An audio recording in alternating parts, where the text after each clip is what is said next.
जैसे ही ट्रेन रवाना होने को हुई, एक औरत और उसका पति एक ट्रंक लिए डिब्बे में घुस पड़े। दरवाजे के पास ही औरत तो बैठ गई, पर आदमी चिंतातुर खड़ा था। जानता था कि उसके पास जनरल टिकट है और ये रिजर्वेशन डिब्बा है। टीसी को टिकट दिखाते उसने हाथ जोड़ दिए। ये जनरल टिकट है, अगले स्टेशन पर जनरल डिब्बे में चले जाना, वरना 800 की रसीद बनेगी, कह के टीसी आगे चला गया। पति पत्नी दोनों बेटी को पहला बेटा होने पर उसे देखने जा रहे थे। सेठ ने बड़ी मुश्किल से 2 दिन की छुट्टी और 700 रुपये एडवांस दिए थे। बीबी लोहे की पेटी के साथ जनरल बोगी में बहुत कोशिश की, पर घुस नहीं पाए। लाचार होकर स्लीपर क्लास में आ गए थे।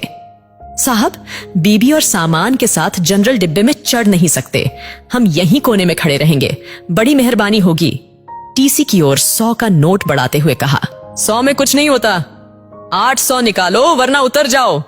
800 तो गुड्डो की डिलीवरी में भी नहीं लगे साहब, नाती को देखने जा रहे हैं, गरीब लोग हैं, जाने दो ना साहब। अब की बार पत्नी ने कहा, तो फिर ऐसा करो 400 निकालो, एक की रसीद बना देता हूं, दोनों बैठे रहो। ये लो साहब, रसीद रहने दो।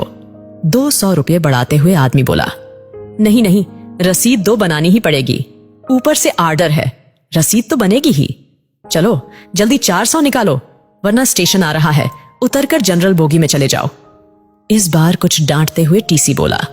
आदमी ने 400 रुपए ऐसे दिए मानो अपना कलेजा निकाल कर दे रहा हो। दोनों पति पत्नी उदास रुआं से ऐसे बैठे थे मानो नाती के पैदा होने पर नहीं उसके शोक में जा रहे हो। कैसे एडजस्ट करेंगे ये 400 रुपए? क्या वापसी की टिकट के लिए समद्धि से पैसे मांगना होगा? नहीं नहीं। आखिर में पति बोला, 100-150 तो मैं ज्यादा लाया ही था, गुड्डो के घर पैदल ही चलेंगे, शाम को खाना नहीं खाएंगे, 200 तो एडजस्ट हो गए, और हाँ, आते वक्त पैसेंजर से आएंगे, 100 रुपए बचेंगे, एक दिन जरूर ज्यादा लगेगा, सेठ भी चिल्लाएगा, मगर मुन्ने के लिए सब सह लूंगा, मगर फिर भी ये तो 300 ही हुए। ऐसा करते हैं नाना नानी की तरफ से जो हम 100 देने वाले थे ना, अब दोनों मिलकर 100 देंगे, हम अलग थोड़े ही हैं, हो गए ना 400 एडजस्ट। पत्नी ने कहा, मगर मुन्ने में कम करना। और पति की आंख छलक पड़ी।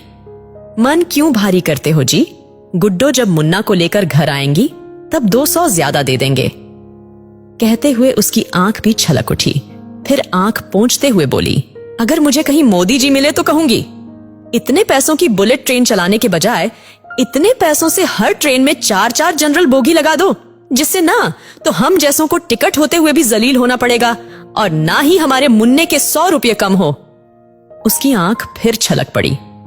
अरे पगली, हम गरीब आदमी हैं, हमें वोट देने का तो अधिकार है, पर सलाह देने का नहीं, रो मत।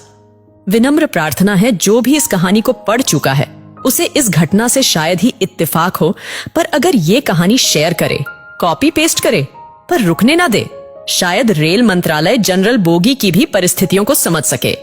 उसमें सफर करने वाला एक गरीब तबका है जिसका शोषण चिरकालीन से होता आया है। एक कोशिश परिवर्तन की ओर।